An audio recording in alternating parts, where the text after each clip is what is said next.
Reka tubashimire abantu mwese mudahwema kubana natwe uko bukeye nuko bwije. Nubundi rero uyu ni wa muyoboro wanyu Mos TV, babwire ngo ndabashuje kandi ndabakunda nkuko bisanzwe. Tugarutse muri update. Ntabwo update z'uyu munsi ari byinshi ndi buvugeho, ngarutse ku itorero ADPR. Ntabwo nifuzaga ko narivugaho ariko byabaye ngombwa kuko iki kurimo biba byiza burya ukigaragaje hari umusanzu n'inama utanga kandi bigafasha abandi. Hanyuma ngira ngo mbone no kubwira wowe unyumva, niba wemera Imana kandi ukaba wemerera itorero, gusabe ko wapfukama ukarisengera. Hari byinshi Imana izahindura mu gusenga kwawe no mu gusenga kwanjye. Ni nayo mpamvu njya mbabwira ngo ntidushobora gutangira cyangwa ngo tubure gusoza tudasenze. Ngusabe rero wowe uri kumwe natwe kuri Mos TV, kuri wa muyoboro wanyu n'ubundi, unkundire ukore subscribe, ukore share. Subscribe ni ukwiyabonesha, ukiyandikisha, hanyuma share ni ukusangiza abandi iki kiganiro, like ni ukugaragaza ngo nanjye numva mbyemeranya nawe ko ari ukuri, hanyuma comment ni igitekerezo cyawe uba ugomba kuduha natwe tuba tugikeneye. Aha rero ndagira ngo mbabwire ngo utere agatebe, tugiye kuganira kandi ibintu by'ukuri. Ndavuga ku ngingo enye gusa, ku bintu bikomeye bikuru biri ku kibazo cyangwa mu bibazo biri muri iri torero. Iri torero ADPR kuva ritangira mu 1940 ryari rifite discipline iritandukanya na discipline cyangwa se imico, amahame shingiro n'ayandi matorero byari teraga ubwabyo. Ibyo byari teraga kwitwa uko riri nyine. None ubu rirasa n'iryamaze guhwanya discipline n'ayandi madini, kandi itorero si doctrine, ntabwo ari imyizerere. Burya itorero ni discipline, imico, kirazira n'amahame. Ese iri torero riraza kwemera kubaho ubuzima bushya busa nk'iryataye discipline yaryo yarirangaga y'umwimerere, cyangwa riraza guhindura? Ikibabaje, ngira ngo mubyumve kuri ingingo ya mbere, ikibabaje nuko ibi bikorwa biri kuriranga cyangwa se biri kuriganisha habi muri iki gihe. Iyo bivuzeho hari abaripfiriye, hari abigize nk'abacunguzi baryo, baguhagurukira nk'aho uri umugome. Nyamara umwanya mwiza si uwo nguwo, ahubwo umwanya mwiza wari uwo gufata umwanya no gupfukama, hakabaho gusenga Imana. Ariko abenshi si cyo bahisemo, ahubwo bakora ikinyuranyo cy'ibyo ngibyo. Bamwe bagatukana, abandi bakavuga ibindi, abandi bagashaka inzira zo kukugirira nabi bifashishije wenda ububasha bafite. Ariko ntituzatuza, ntituzahwema kuvuga ukuri tuzakuvuga, tunagusengeremo, kuko n'ubundi kuba mu isi, umuntu akwiye kuba mu isi ayifitemo umumaro. Ntabwo twe tuzakora mu buryo bw'inyungu zo kurwana intambara, ntabwo tuzahangana, ariko nanone tuzareka kuvuga ukuri kw'ibyo twabonye, ukuri kw'ibyo tuzi. Icya kabiri mvuga ni ikintu bita gusengera abapasiteri. Tugeze ku bapasitori bagiye kwimikwa mu itorero ADPR, barimo abagore bangana na 33.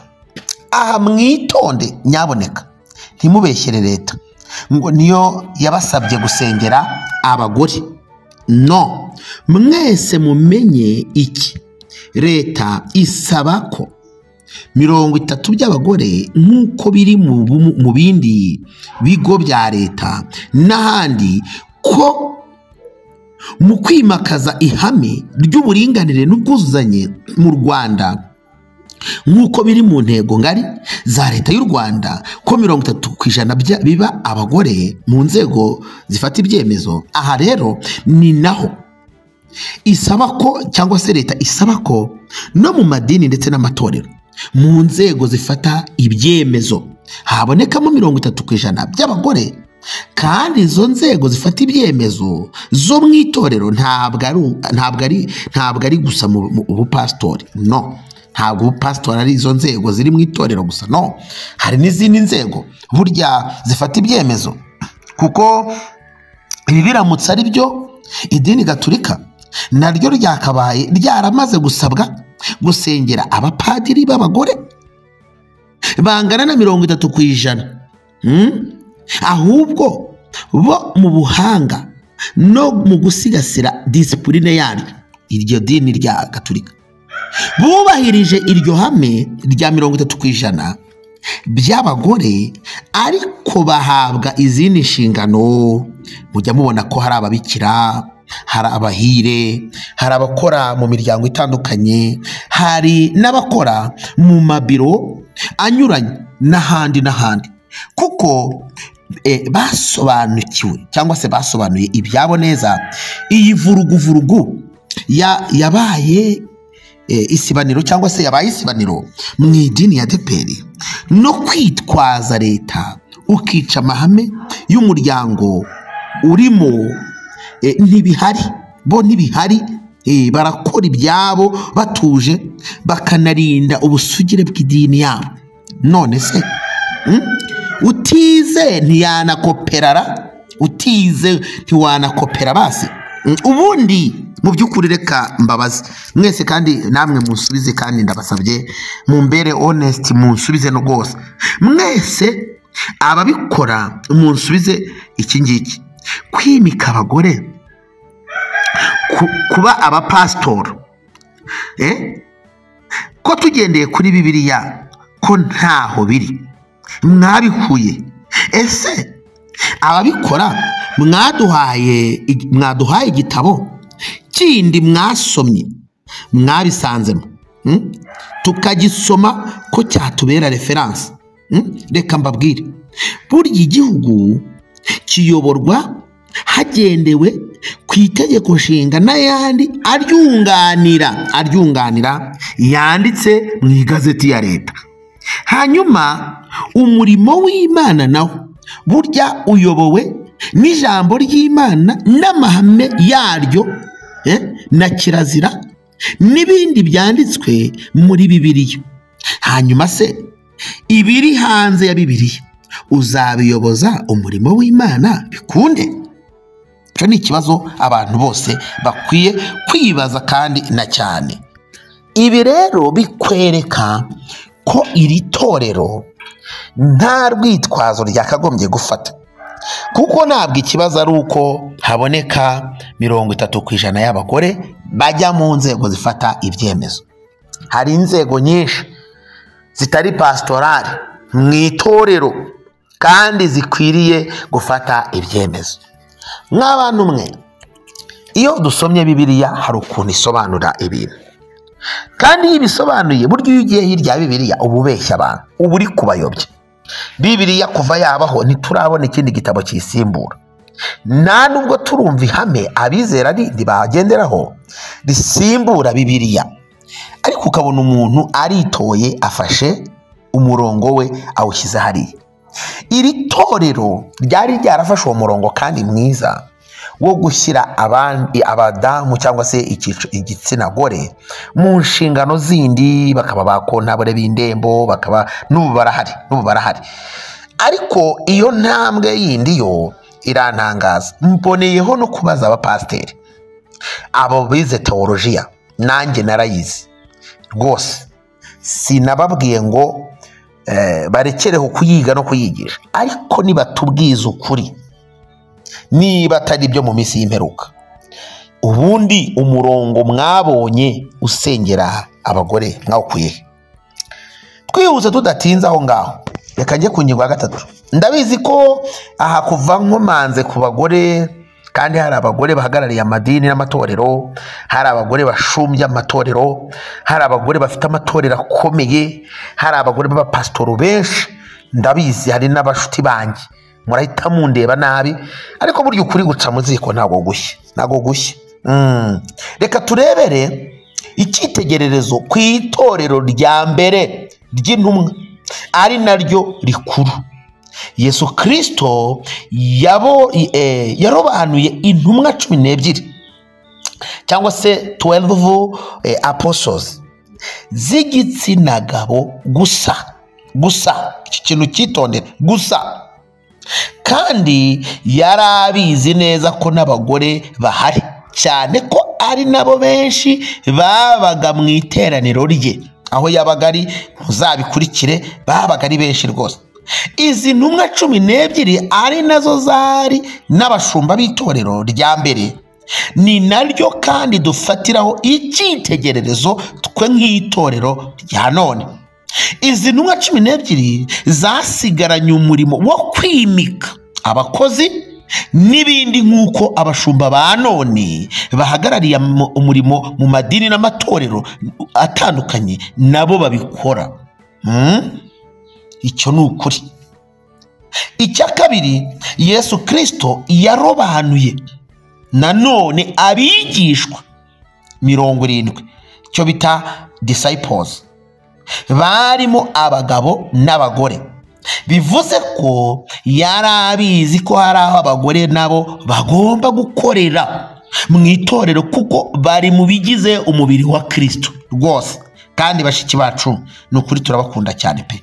Ntimuze kugira ngo ndi kuvuga ibi kubera ko hari uburyo narwanyamo. Oya, sindwanya uburinganire, munanyumve neza. Sindwanya ko umudamu yatera imbere, sindwanya ko hagarara mu nshingano no mu nzego zifata ibyemezo. Oya, ahubwo ndi kureba ngo ntago uyu mudamu cyangwa uyu mugore yahagarara kandi akajya mu mwanya ufata ibyemezo, ariko nanone hatabayeho kwica amahame n'amabwiriza atugenga nk'abakozi b'Imana. Ariko se nanone iyo wifasha ukajya kwimika umugore mu mwanya wa gishumba, Kristo nka nyiri itorero atarigeze amushyiraho, ese ubu kiri ukorera umurongo n'urufatiro rwa Kristo, cyangwa ibyawe biba bizarangirira inaha gusa? Rero itorero ADEPR kuvuga ko nta mana yigeze ibabuza gusengera abagore kuva kera kose. Yewe naho numvishije ejo bundi bavuga ngo haje n'umuswedwe wariho ryatangiriye ngo nawe w'umugore.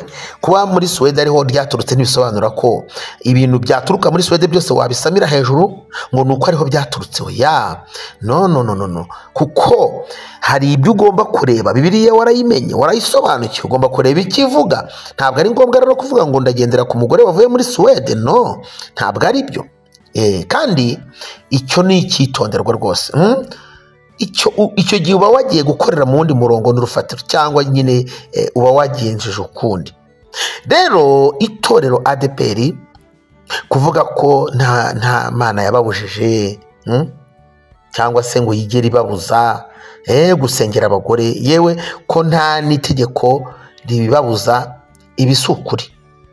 Kuko iri torero kuva ryabaho mu 1940 ryari rifite disipurine yaryo yo gukoresha abagore mu zindi nshingano, hatarimo ko yaba umupasitoro. Kandi burya iyo wishe disipurine y'itorero ukayihindura ntacyo witayeho, burya n'itorero uba waryishe kare, warigize irindi, ku buryo ushishoje wasanga hari irindi torero urihuje naryo, nyamara bitari bimwe. Mu busanzwe iki ndakigarukaho cyane mu kurinda ubusugire bw'idini cyangwa se itorero runaka, nuko unarinda amahame yaryo shingiro. Burya umunsi umupadiri yashingiwe agatunga umugore, tukabona umupadiri w'umugore, tuzamenya ko iri dini ryabaye ikindi. Rero niba ibyari amahame shingiro ameze nk'inkingi za mwamba zarangaga itorero ryawe wamaze kuyasenya yose, menya ko n'iryo dini warigize irindi cyangwa se warisenye. N'abayoboke bibabwire neza, ubabwire ko uri mu ntumbero yo kurihindura irindi cyangwa ushaka kurijyana ahandi, ariko ubundi icyo cyo uba wamaze kucyica kare. Kandi ibi mvuga noneho tunabe honest, iri torero nge ndizi muri 89. Ntabwo rero ndi umuntu mushya ku buryo nabura icyo ndisobanuraho, kandi rwose icyo nuko kuri. Hanyuma ngeze ku cya kane, ari nacyo ndaza gusatiraho umusozo nsoza, bamwe batanabizi babimenye.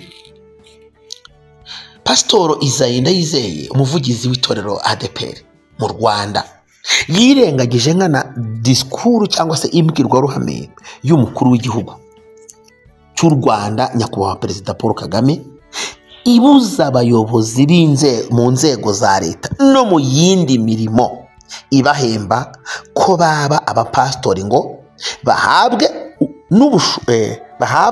n'umushahara.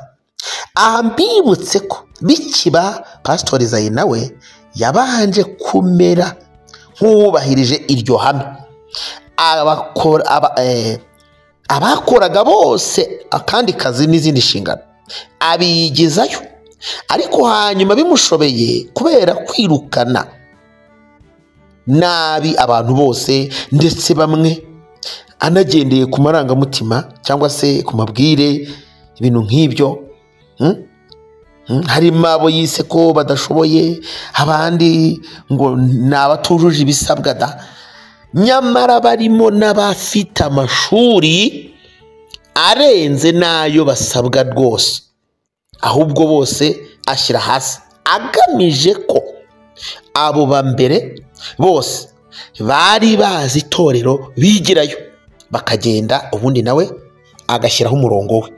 Hanyuma atangira kugarura n'abandi bafite iyo mirimo ibahemba.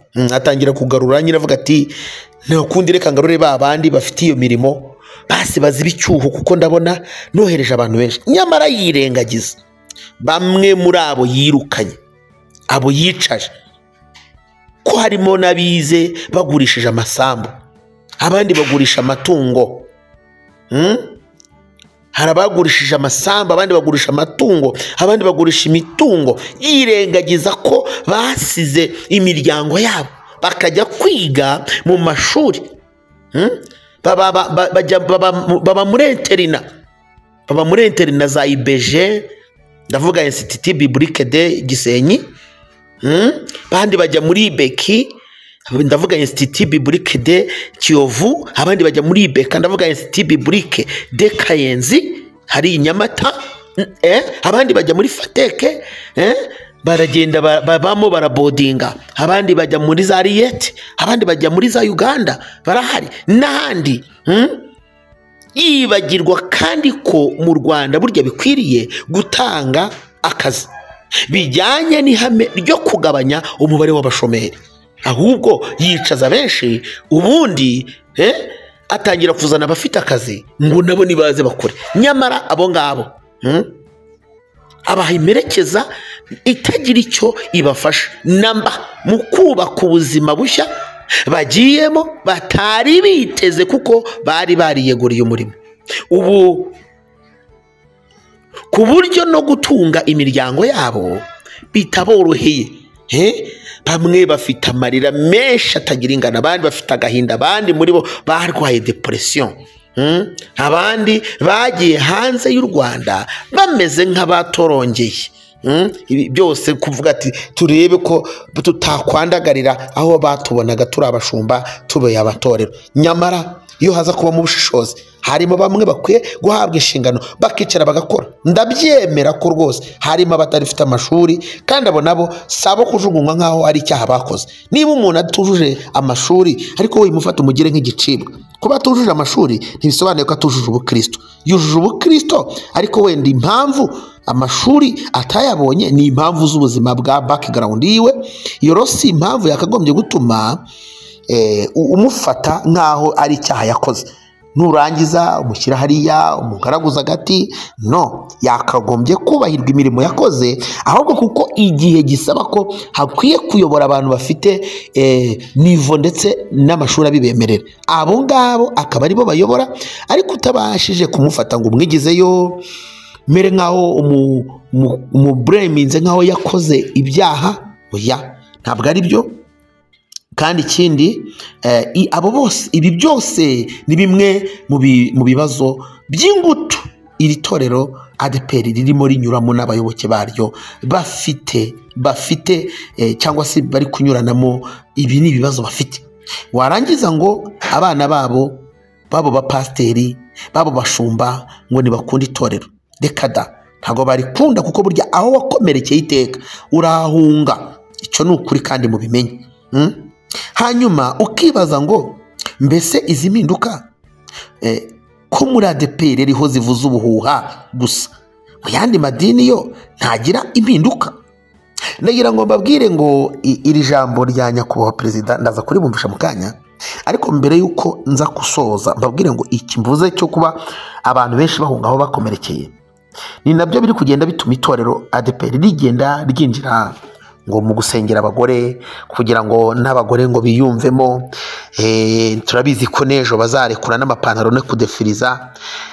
Ibyo ni ibintu byabarangaga kandi byatumaga bitwa abo bari bonyine, ariko nibabireka bakabihindura kavuga ati ni mwambara amapantaro mw'abagore mwe, nimusige inzara, nimushyireho mesh, nimudefirize, nimushyireho inwere n'ibindi n'ibyo bindi byose bizaba binakorwe, ariko bizaba byishe amahame shingiro na disipurine y'itorero. Mbese bizaba bimaze iki ko icyo gihe itorero riba ryabaye ikindi? Ariko icyo nasaba umuyobozi mukuru waryo mu bushishozi, yewe ndetse n'abayobozi bakungirije, yewe n'abanyetorero, nimwongere musenge. Kera iyo mwajyaga gukora ibintu ntabwo mwabigenderagamo mukoresheje ubwenge n'ubuhanga gusa muri logique, ahubwo mwaranabisengeraga mukumva ko n'Imana hari umurongo n'ubwenge bungura. Bibutse ko uyu murimo nubwo tuwukoresha ubwenge n'ubuhanga, ni nayo mpamvu tujya mu ishuri tukiga, ariko hazamo no kujya kugisha Imana inama kugira ngo umenye ngo mbese mu by'ukuri aho mpagaze niho. Imana rero ibaho umugisha abanteze amatwi. Ntabwo mbivuze kubwe impamvu yindi. Abenshi bazi ko ibi tubiganira kugira ngo tubone views.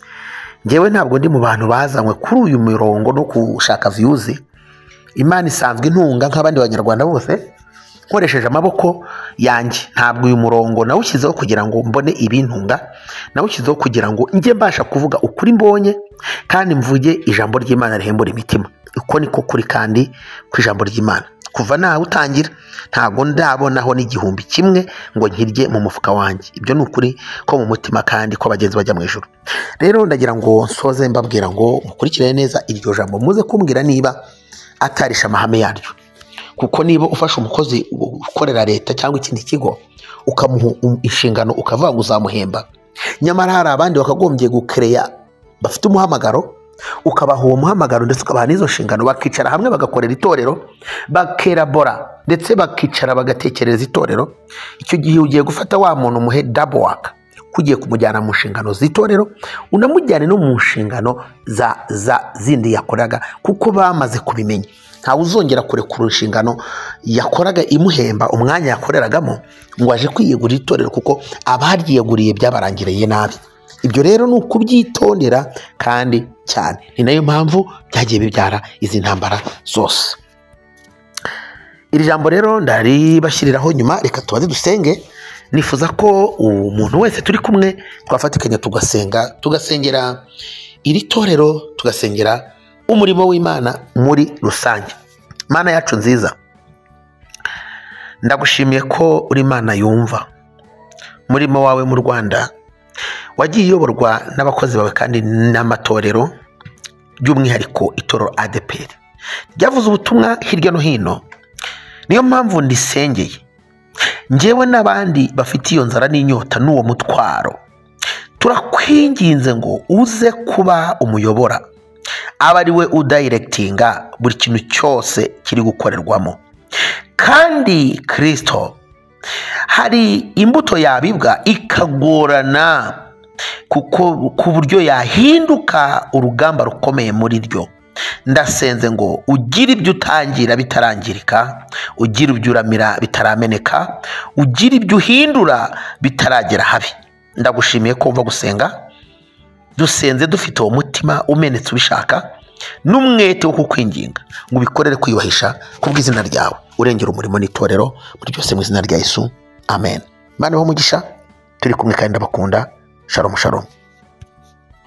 Ariko ibindi bibi by'amafuti bidusanga hano, mwebwe abantu bakuze, abantu bazima, abantu mufite ibyo munyuzemo, umuntu akaza akarindagiza igihugu cyose, agafata igihugu akakigira ingwate, mwe namwe mukarindagira mugakurikira.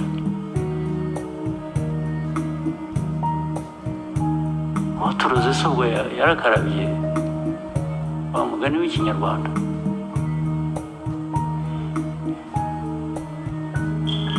Aho ndi ngo muraho mwagiye mu mashuri, mwarize, mwaraminuje, muri abantu b'abirasi babandi barangiza ugashukwa n'umusazi ukamukurikira, ntunamubaze utari kurantwaraye. uvuze ati mutubarize mushumba, ese bari abantu bagiye gusengerwa bazakora iki mu itorero? Ese bagomba kuba bafite amashuri angana iki? Ese bazajya nabo bahembwa? Cyo ashobora kurobanurwa akanahabwa n'izindi nshingano zijyanye n'akazi gahoraho gatuma abasha kubihemberwa, ariko azashimwa bitewe n'imyanya ibihari, babasha no kugira n'akazi bahabwa mu bihe biri imbere bijyanye n'akazi gasaba ko umuntu afite n'umuhamagaro wa gishumba. Ariko umuntu kugira ngo abe umupasitori mu mabwiriza dufite agomba kuba yararangije nibura amashuri 6 yisumbuye kandi mu mashuri yemewe. Niyo make, niyo nibura, ariko uhabwa kuyobora itorero we nk'uko amabwiriza nabiteganya, we agomba kuba yararangije kaminuza. Birumvikana muri iki cyiciro cya mbere abenshi basengerwa n'ababasha no kuza ibisabwa ku buryo yanayobora itorero. Mwarwaye iki koko Abanyarwanda? Ariko ngira ngo ni ibibazo byo kuba Abanyafurika dufite ikibazo rwose. Imbaraga twari dukwiye kuba dukoresha gukemura ibibazo bya buri munsi bitureba, biduha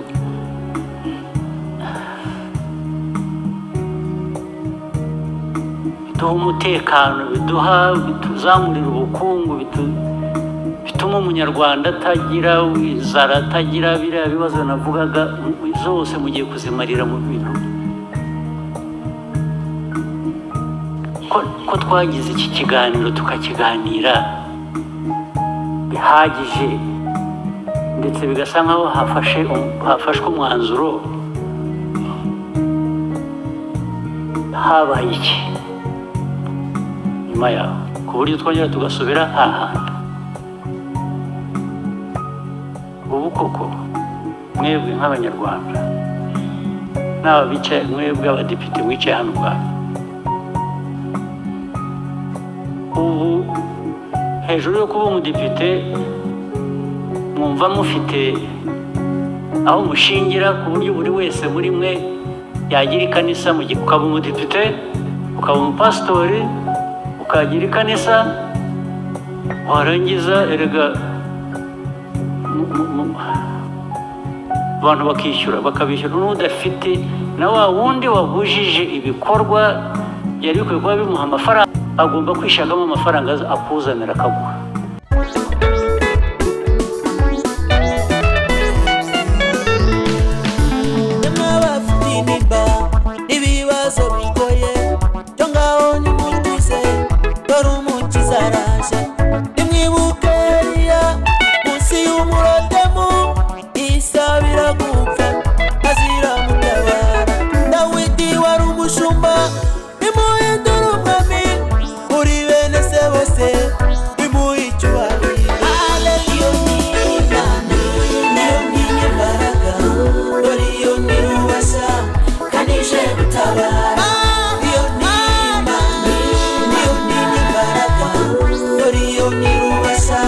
Kanije gutabara.